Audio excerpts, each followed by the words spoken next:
Hola amigos, ¿cómo están? Bienvenidos a The Ley, el primer podcast del Congreso de la República. Hoy nuevamente comparto la mesa con nuestro entrañable amigo, el señor Josman Valverde. ¿Cómo estás, Belén? De ley que teníamos que estar hoy. De ley que hemos para puesto compartir. fuerza. Para compartir, Belén, un tema muy importante que todos los ciudadanos o en todos los ciudadanos les genera preocupación, desde los más jóvenes hasta lo de mi promo, y más. ¿Por qué? Porque estamos a pocos meses de las elecciones, 9 nos separan. Quienes vean esto incluso después van a tener una proyección de lo que ha venido pasando en estos meses. Pero es que a puertas de las elecciones es importante hablar del tema económico. ¿Cómo nos afecta en la cotización del dólar? Si va a haber chamba o no, hasta en el precio de la canchita para ir al cine tal vez.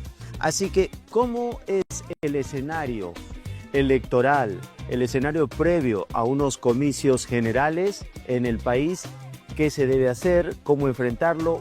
Todos esos consejos de ley que van a ser tratados acá. ¿Con quién vamos a hablarlo? Con un invitado de lujo, muy especial, el destacado economista Diego Macera, quien es director del Instituto Peruano de Economía, quien ya nos acompaña y a quien le agradecemos.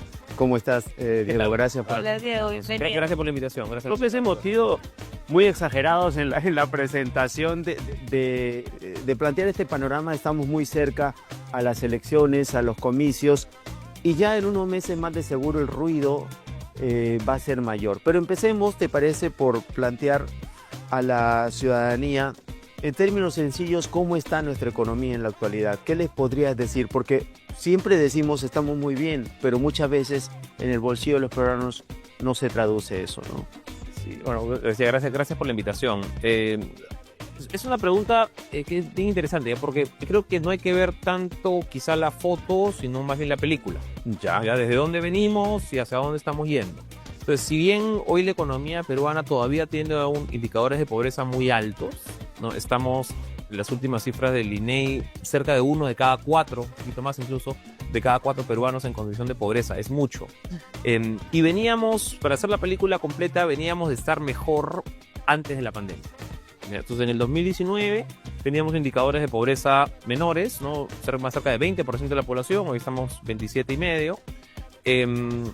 Y la remuneración, lo que la gente podía comprar efectivamente con su salario era un poquito más o quizá igual de lo que puede comprar hoy día 6 años después. Okay. ¿Ya? Entonces, la pandemia, en otras palabras, fue un golpe durísimo. ¿Ya? Durísimo, y muchas familias no se han podido recuperar del todo, muchas industrias no se han podido recuperar del todo, y aún 5 años después siguen trabajando en esta recuperación de ingresos. Entonces, pandemia muy duro, 21 el efecto rebote, ¿no? Después de la pandemia.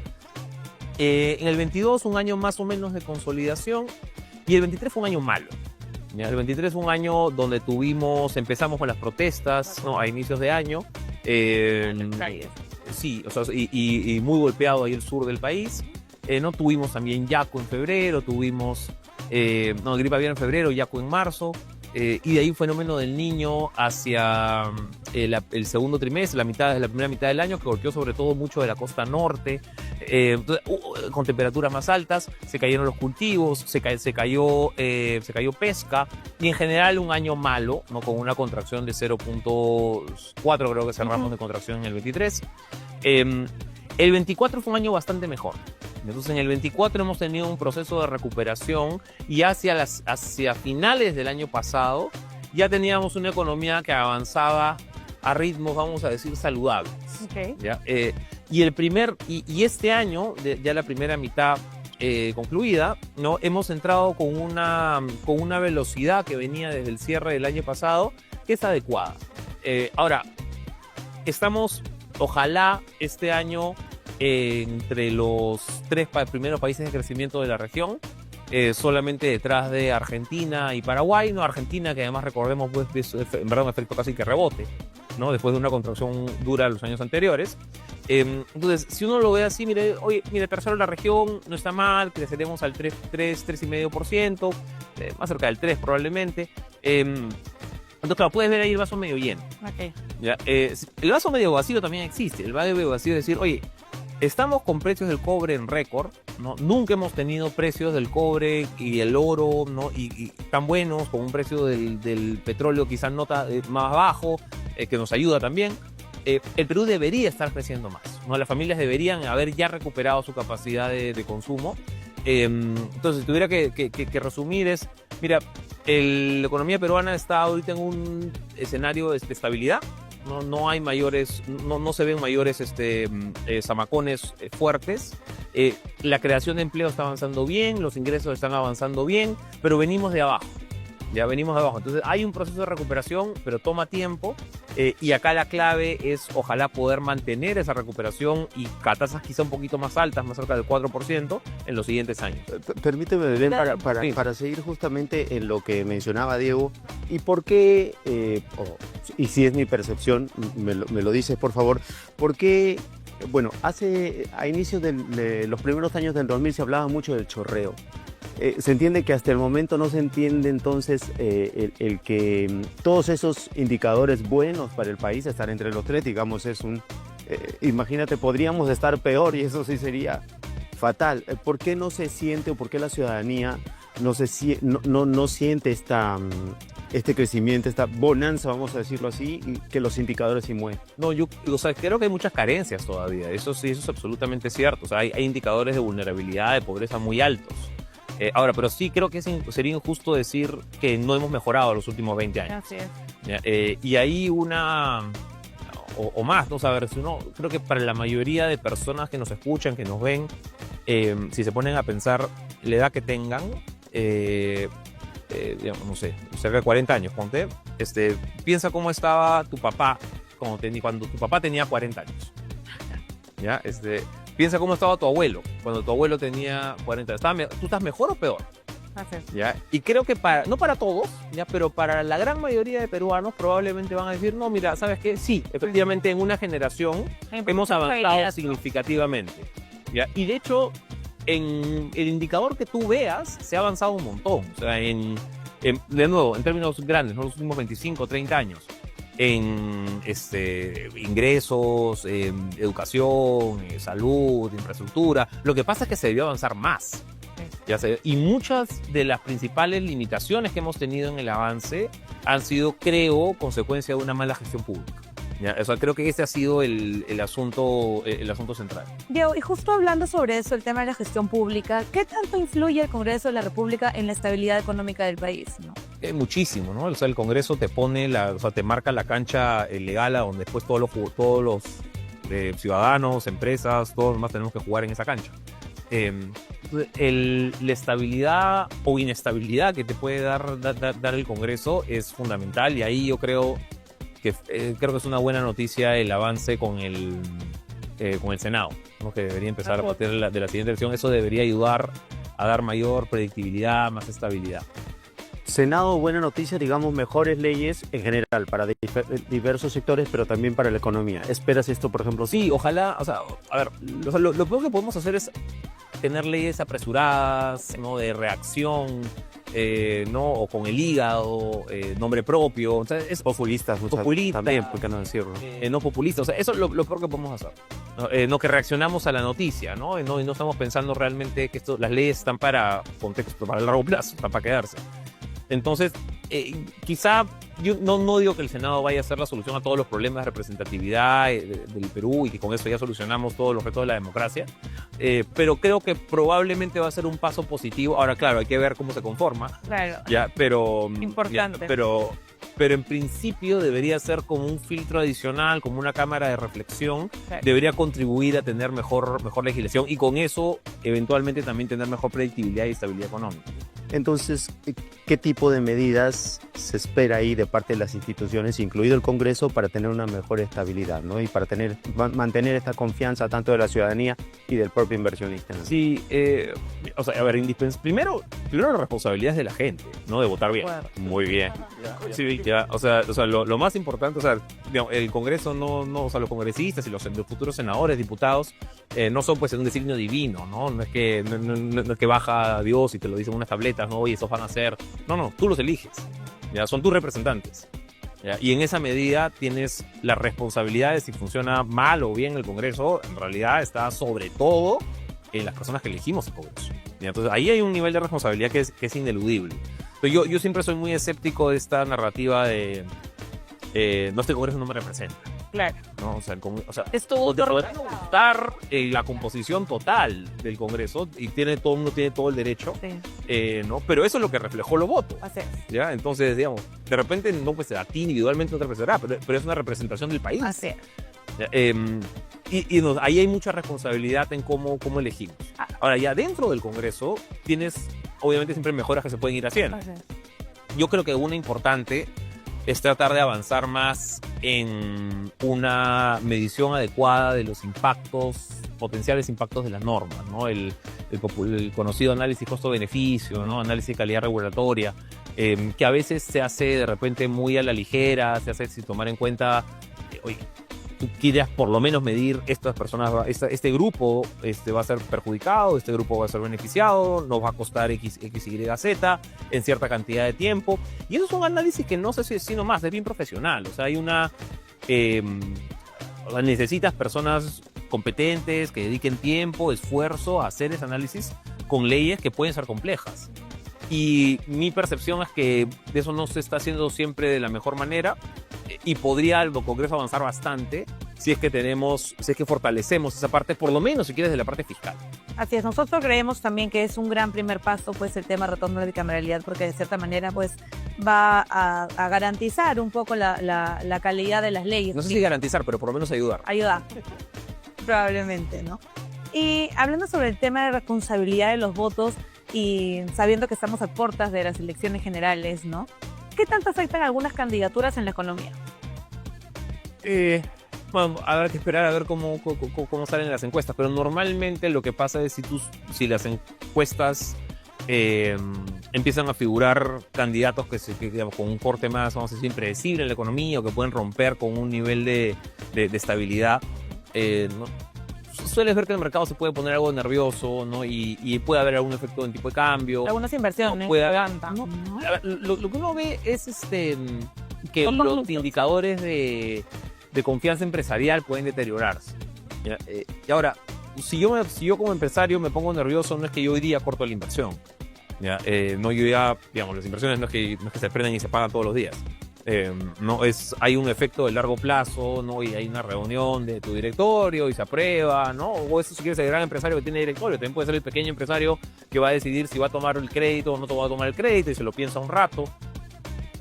¿No? O va a construir, o la familia que está pensando voy a construir mi tercer piso, no lo construyo. Entonces, hay un montón de inversiones, ¿no? Grande, chica, mediana, de todos los tamaños, que están mirando con atención a ver si realmente voy a arriesgar en el Perú para los siguientes meses o no. Y normalmente lo que sucede es que si yo tengo una reducción en las expectativas empresariales o de confianza de las familias, yo suelo ver eso unos meses posteriores, ¿no? Entonces, o sea, suelo ver reflejado ya la decisión de no comprar la maquinaria, no tomar el crédito, la tomo hoy día, pero la ejecuto en 2 meses, 3 meses, 4 meses. Entonces, después es cuando veo el efecto. Entonces, si empieza a haber un más ruido electoral hacia fin de año, lo más probable es que lo veas reflejado, si es que se ve reflejado, en indicadores económicos, ya sea el primer trimestre, segundo trimestre del próximo año. Entonces, ¿eso no, por ejemplo, prematuro hablar de estos comicios que vienen ya para abril 2026? Digamos, estamos a 9 meses. Se estima de seguro que ya en los últimos meses de este 2025 empezará de repente la campaña a tomar fuerza, a tomar forma, pero estamos ante un escenario de repente de un abanico amplio de candidaturas teniendo en cuenta la cantidad de partidos que hay inscritos. ¿No? ¿Se puede hablar ya o no, o es prematuro de repente, de un impacto que tenga el próximo proceso electoral en nuestra economía? Yo creo que todo el mundo está pensando, sobre cualquier persona, ciudadano, empresario, tiene claro que vienen elecciones en el 26, tiene claro que son, 40 y pico, 42, 43 partidos inscritos, vamos a ver si hay algunas alianzas, algunas tachas, ¿no? Y terminamos en, 30, 35. Pero aún si terminases en el mejor escenario en 25, sigue siendo bien caótico. ¿Ya? Entonces creo que es inevitable pensar que hay preocupación con unas elecciones que vienen con 25 candidatos y que se hacen, del anterior fue súper impredecible el resultado, ¿no? Pero creo que eso ha dejado también la idea de el resultado puede ser, dado que hay más candidatos, hay más posibilidad de que sea más impredecible, vamos a decirlo así. Porque hay una especie de efecto ahí de profecía autocumplida, ¿ya? Porque, o sea, en la anterior elección, digamos, quien terminó ganando, el señor Castillo, no parecía tener grandes probabilidades al comienzo del proceso. ¿No? Entonces, ¿qué mensaje le deja eso a un montón de gente? Le dice, oye, a los políticos aspirantes, ¿no? Que tienen la idea de ser presidentes y colgarse la banda, no, lo que dice, oye, si el señor Castillo lo pudo hacer y él venía desde abajo en las encuestas, bueno, entonces yo también puedo, ¿no? O sea, el hecho de tener 1%, que me conozca relativamente poca gente, mira, no importa, yo igual, el señor Castillo por supuesto que era conocido, ¿no? Había tenido dirigente magisterial, en 2017 había estado aquí en el Congreso. Pero dice, claro, pero como al nivel de conocimiento que había el señor Castillo, hay muchas personas que pueden aspirar a ser presidentes. ¿No? Entonces dijeron, oye, yo también puedo. Y en ese yo también puedo, más algún relajamiento de las condiciones para los partidos políticos, no, lo que has tenido es un montón de personas que, no, 43 de repente hasta ahora, no, que aspiran a ser presidentes. Y eso hace, y este es el punto, eso hace más probable que termine saliendo alguien que tenía pocas posibilidades al inicio, porque el voto se atomiza, ¿no? Entonces ya de repente alguien que tenía menos de 1%, entonces de repente con un 8% ya es suficiente para pasar a segunda vuelta. ¿Por qué? Porque tienes 40 candidatos, ¿ya? Entonces, si no hubieras tenido esta enorme cantidad de personas que se quieren ganar la tinca, hubiera sido más difícil que alguien con poquito porcentaje se la gane, ¿ya? Ese es el punto. Efectivamente, debíamos ser el tercer país con mayor crecimiento este año, el tercer país con mayor crecimiento el siguiente también. Argentina y Paraguay deberían liderar también el 26. Esas son las proyecciones que hay hoy día.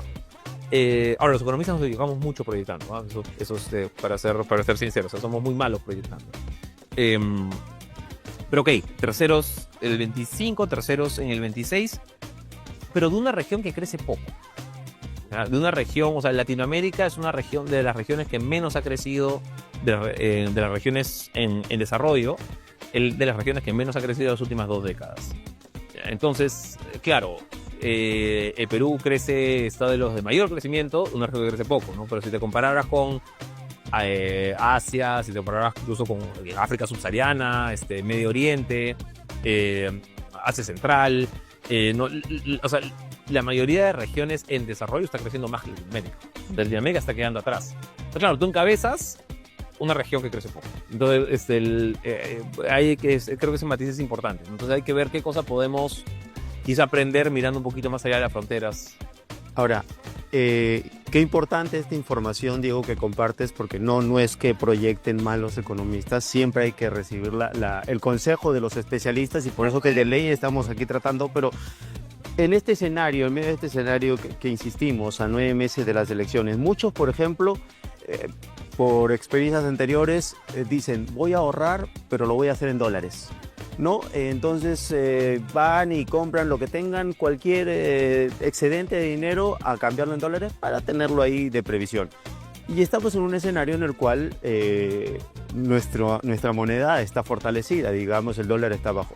En años atrás el dólar ha superado los 4 soles incluso. Sí, hace muy 20 casi. ¿Qué panorama es esto? ¿Tiene relación o no, digamos, el precio o la cotización, el tipo de cambio? ¿Cuáles son las principales razones de esto, por favor? Sí. A ver, es imposible saber hacia dónde va el dólar. Es como tratar de adivinar la bolsa de valores. O sea, es imposible. Predecible, ¿no? Ya, ahora, dicho eso, ¿qué cosa hemos tenido en los últimos 25 años? Para dar algunas cifras rápidas, cuando empezó el siglo XXI, o sea, lo que va del siglo XXI, si quieres, 25 años, hemos tenido una depreciación del sol, o sea, la pérdida de valor del sol versus del dólar casi inexistente.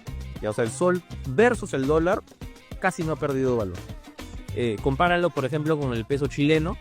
El peso chileno ha perdido, no sé, cerca del 62%, es decir, necesitas 62% más pesos chilenos para comprar un dólar de lo que necesitabas en el 2000. El peso colombiano creo que es cerca de 80. El peso mexicano cerca de 100. O sea, necesitas el doble de pesos mexicanos para comprar un dólar. Y el real brasileño casi 200%. O sea, necesitas casi 3 veces más reales para comprar un dólar de lo que necesitabas en el 2000. El Perú, o sea, es lo mismo. No necesitas 1.9. Esa moneda más Nada. estable. O sea, de hecho, con la última actualización del precio del tipo de cambio en las últimas semanas, de repente cero. Entonces, comparado con el dólar en los últimos 25 años, en términos de valor ha sido más o menos lo mismo. Entonces, ese es un punto importante. Ahora, el respecto de ya de las estrategias de ahorro familiar, lo importante creo que es si tú anticipas que tus gastos van a ser en soles, sobre todo en un periodo corto, o sea, ahorro algo de plata porque la voy a necesitar a fin de año, lo mejor es tenerlo en soles. O sea, si yo gano en soles, voy a usarlo a fin de año en soles, mejor no pierdo en doble tipo de cambio, no pasarlo a dólar y voy de dólar a soles, ¿no? Y además me como el riesgo de que el tipo de cambio vaya a fluctuar mucho en ese periodo. Entonces, ¿sabes qué? Soles. Si yo voy a necesitar esos ahorros de acá, no sé, a 20 años, no estoy ahorrando para, no sé, para mis hijos, qué sé yo, puedes tener una diversificación, y lo lógico, poder tener una diversificación entre soles y dólares pensando en un largo plazo. No, pero, y quizá más importante incluso que en el ahorro, la recomendación debería ser en la deuda, ¿ya? Porque endeudarse en dólares si tú ganas en soles es mala idea.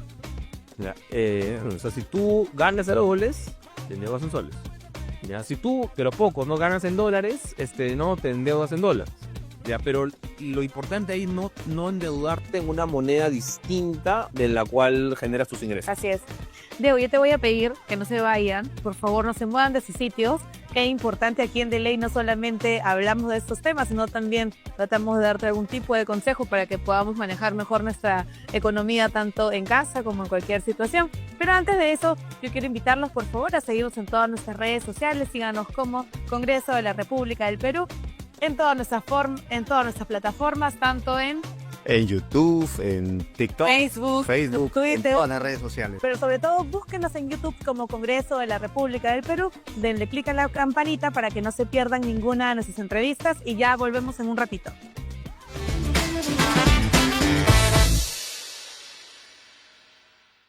Estamos ruteando en el centro de Lima y adivina dónde estoy. En el Teatro Municipal.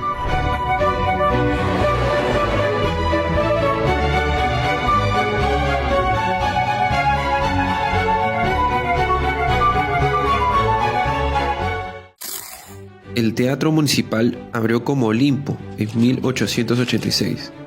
En 1912 lo cierran por un accidente bien fuerte. Un espectador se cayó desde lo alto porque se rompió un barandal. En 1920 se arma de nuevo como Teatro Forero, inspirado en teatros europeos. Y en 1929 ya lo conocemos como el Municipal, un clásico de Lima. Cheque este espacio, un lugar con mucha vibra, con columnas marmoleadas, candelabros de 1938, paredes vestidas de pan de oro, un lujo con estilo neoclásico que le da su estilo. El auditorio es bien paja, platea, palcos bajos, altos, galerías y cazuela. Tienen un aforo de 745 personas bajo una cúpula que mezcla vidrio y dorado. Pero el 98, el teatro casi se va abajo. Un incendio lo dejó en ruinas. 10 años después, lo levantaron de nuevo. Hoy es un lugar seguro y hasta aguanta un sismo de 8 grados. ¿Recuerdan este lugar?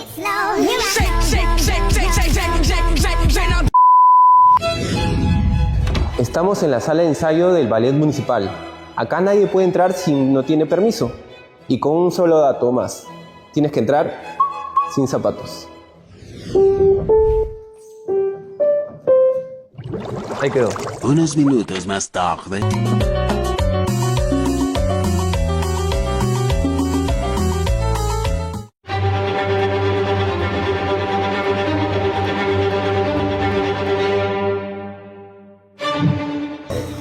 ¿Sabes qué es esto?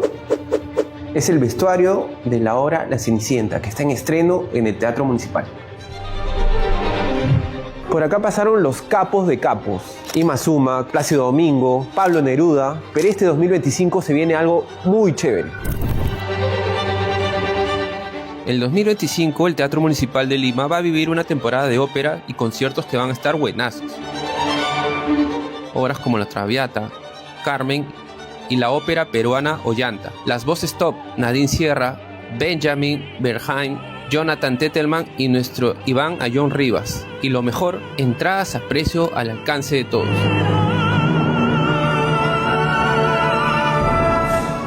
Esto fue Historias sobre Ruedas. El Teatro Municipal está listo para brillar. Nos vemos en la próxima ruta.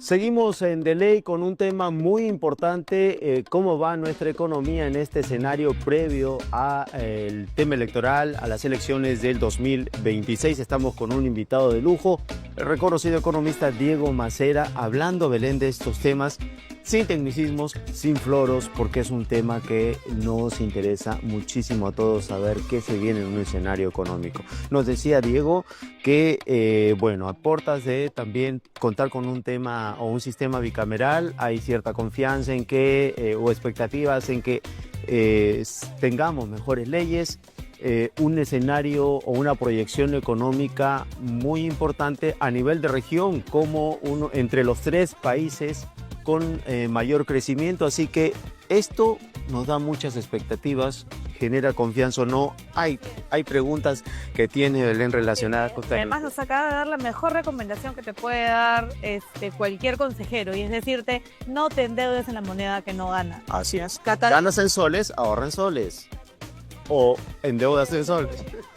O lo mejor sería no endeudarnos. Así es.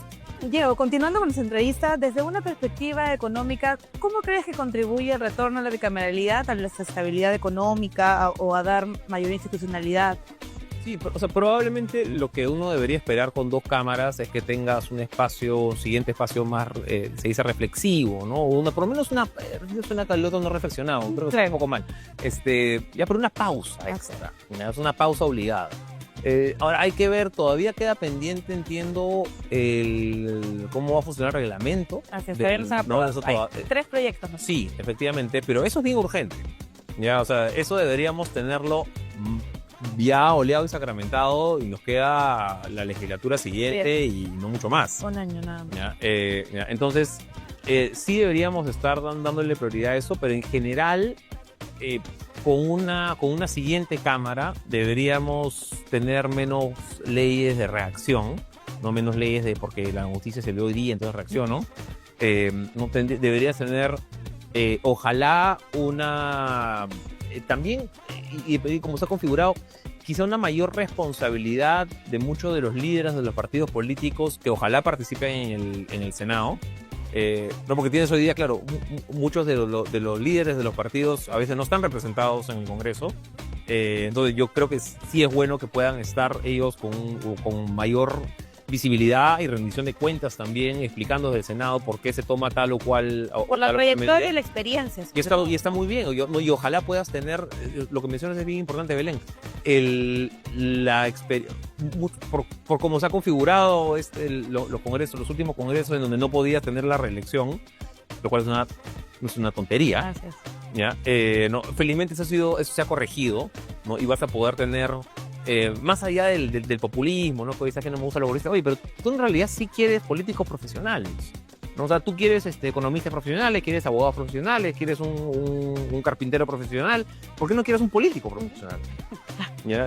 O sea, quieres profesionales no técnicos de computadora, lo que tú quieras, pero lo quieres que sea profesional. Y quien está dirigiendo, ¿no?, los destinos, las leyes, ellos no.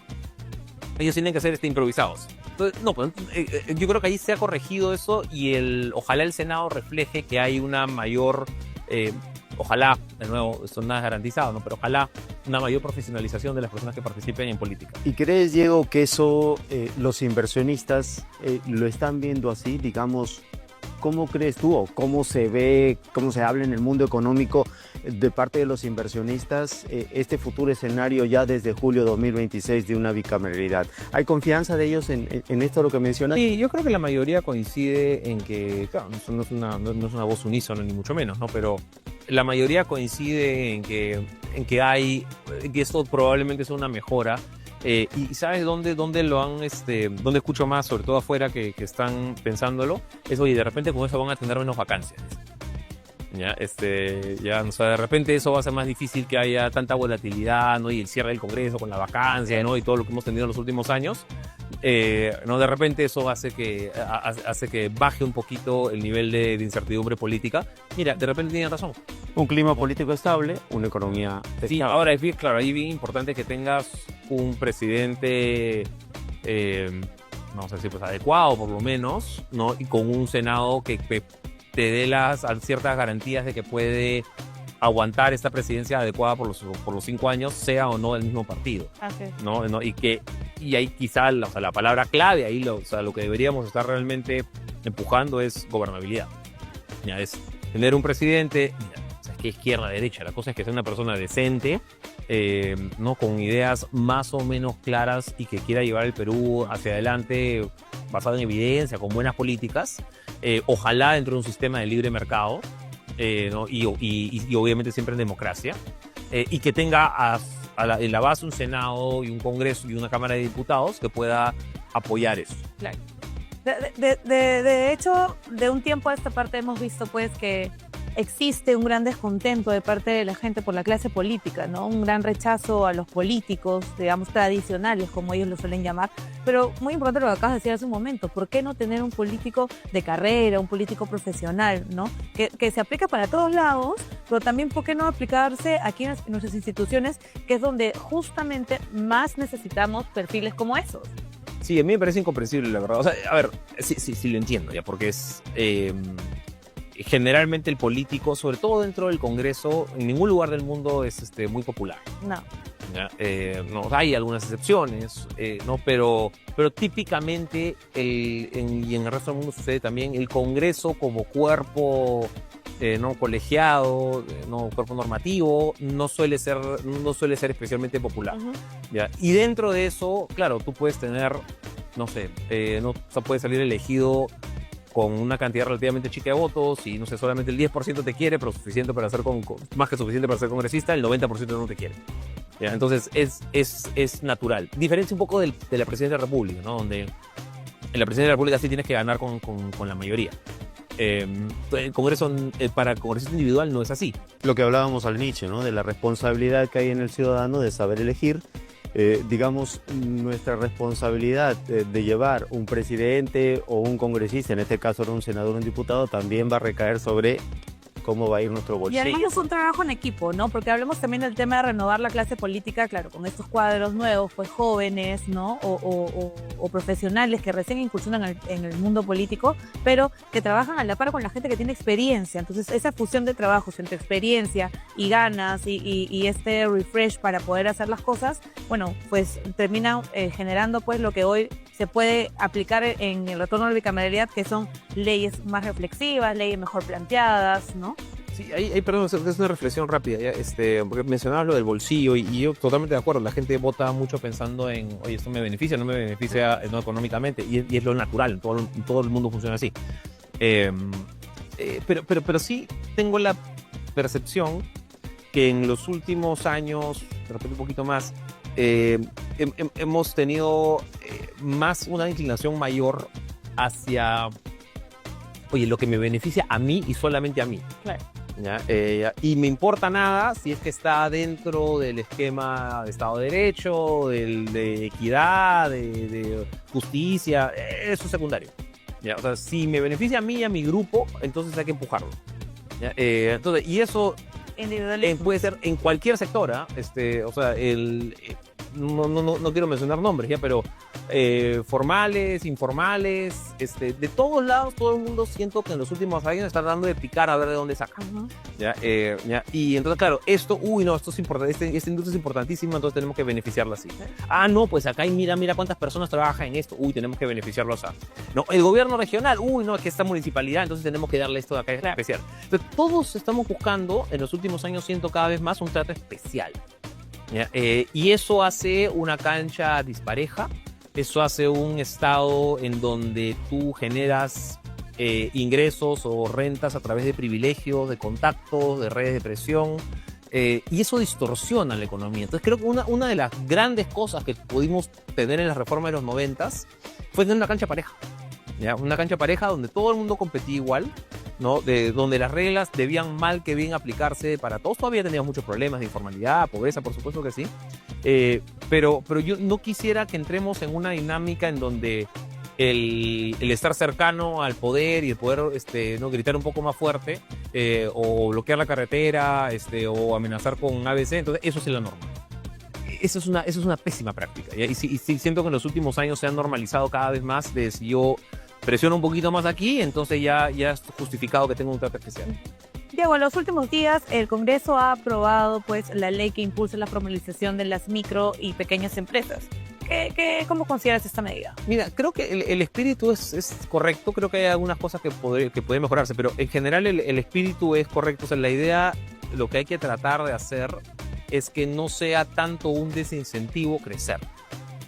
No, donde tenemos hoy los grandes temas es en que una pequeña... Primero, me parece muy bien la norma de hacer más fácil la Constitución. No creo que son 2 días, eso está... Agiliza bastante. Eso está muy bien.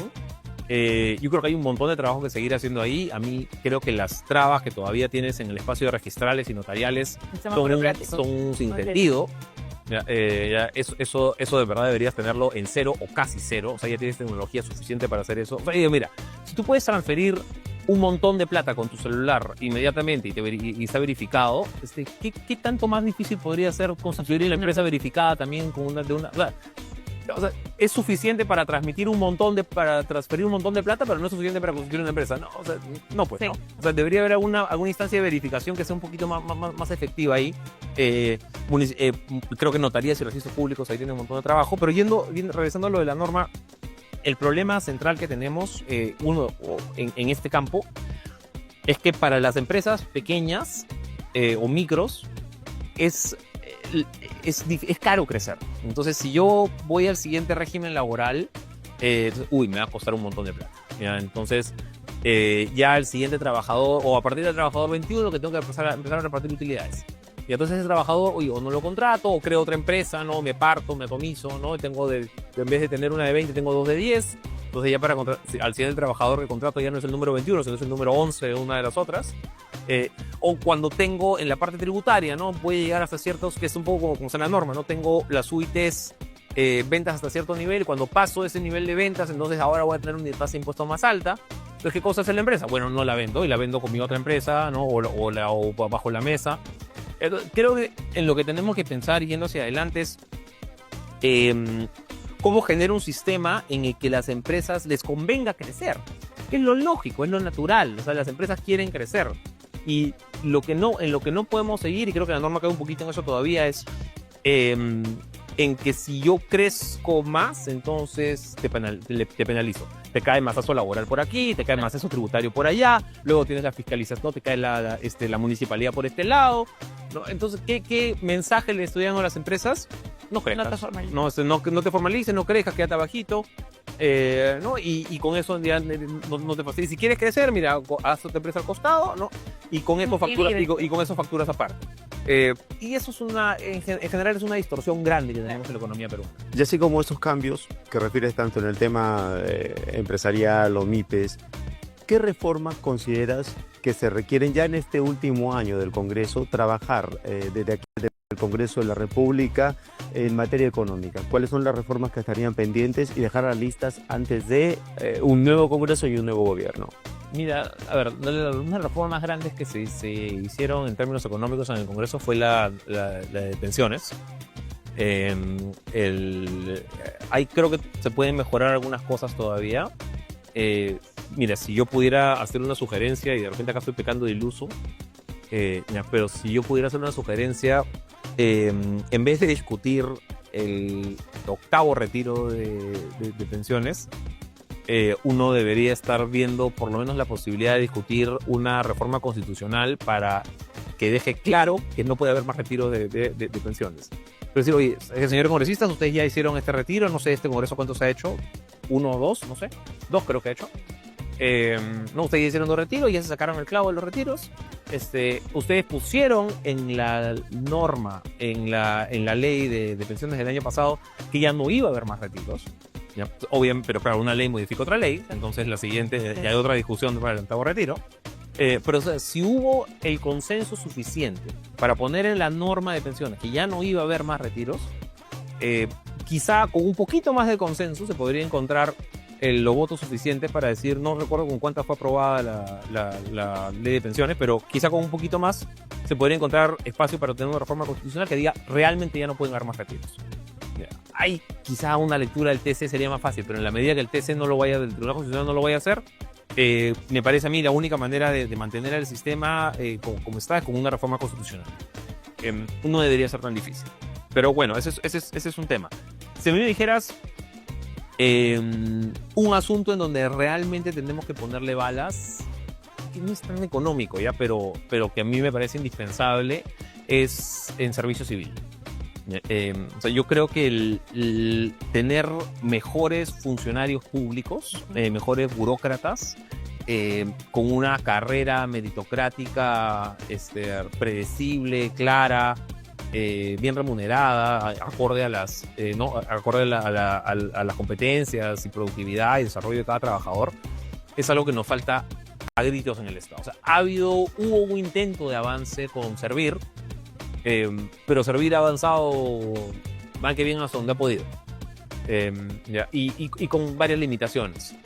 Entonces, si uno ve las experiencias de países que han podido dar el salto hacia economías más desarrolladas, en las últimas décadas, quizá el caso más emblemático, Corea del Sur, ¿no? Pero podrías mirar quizá Chile, si quieres ver algo más cercano.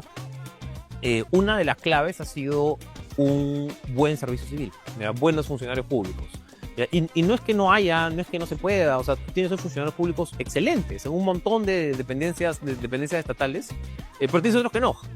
Tienes otros que no, y tienes que tener la habilidad dentro del sector público para generar los incentivos de que, bueno, esta persona entonces tiene que salir, ¿no? Y me quedo con las personas buenas, de repente no necesito tanto, de repente necesito un poco menos. Te pongo el ejemplo del Banco Central. En el Banco Central hubo, a finales de los 80, inicio de los 90, llegó a haber casi 3.000 personas, y es en ese contexto además donde se genera la hiperinflación.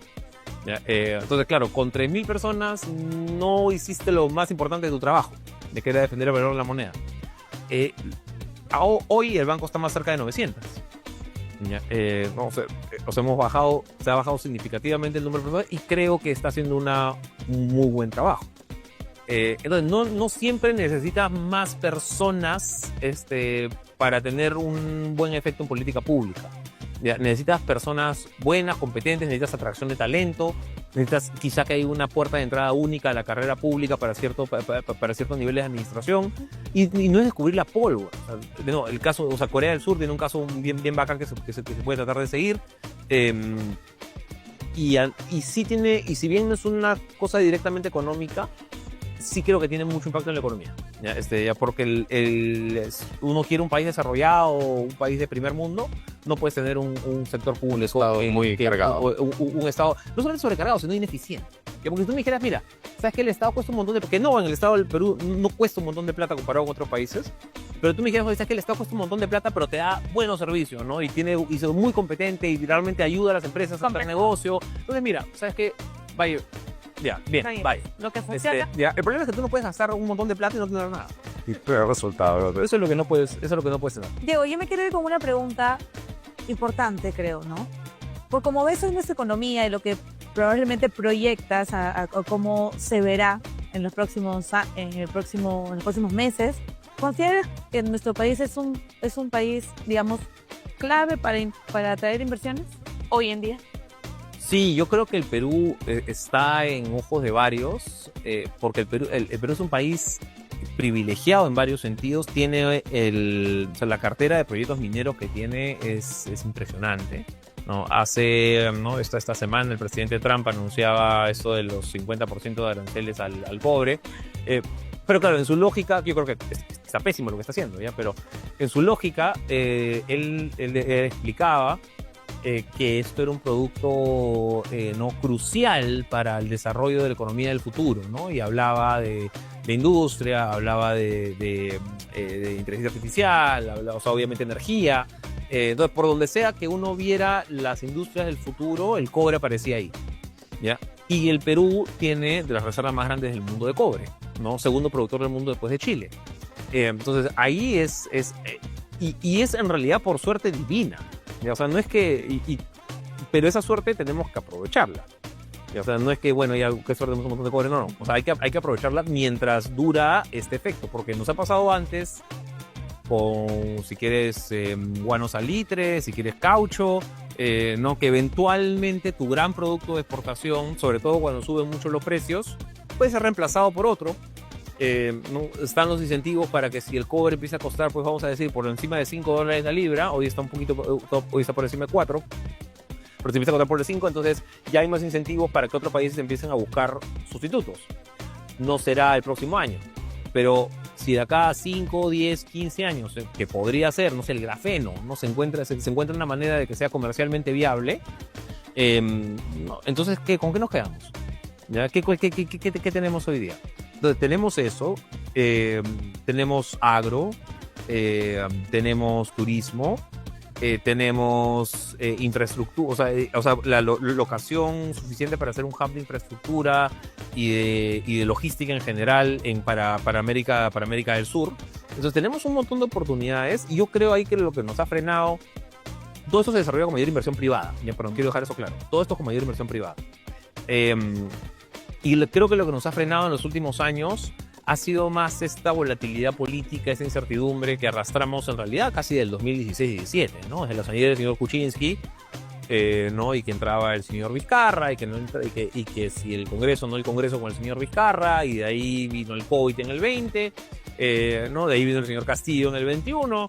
De ahí vivimos el 22 con el señor Castillo, ¿no? A la salida, ¿no? Salen, ¿no? Las protestas entre el 22, entonces hemos tenido ya varios años en donde los empresarios, no grandes y chicos, y familias también, han estado diciendo, oye, yo no sé por qué va a pasar el próximo año, estoy en incertidumbre. Entonces, ojalá, y ha habido mucha inversión que no se hizo porque había esa incertidumbre. Entonces hay mucha inversión como que embalsada, ¿ya? Si es que logramos dar algo de predictibilidad en el 2026 con un presidente, vamos a decir, adecuado y un Senado, Congreso adecuados, deberíamos, muchas de esas inversiones, decir, oye, ya entro y vamos para adelante, porque hay muchos proyectos por hacer. Por eso era importante, Diego, conversar sobre este tema, porque ante escenarios anteriores, tener estimaciones de lo que se viene en los siguientes meses, y esperamos que por el bien del Perú, de todos los peruanos, sea un escenario adecuado y bueno.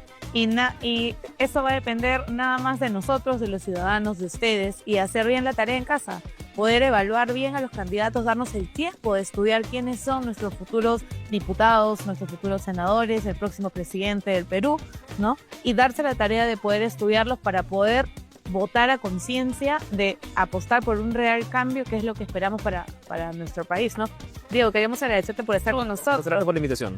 De verdad, y esperamos contar contigo en un próximo programa. Encantado. Hay mucho que conversar sobre este tema de ley. De ley.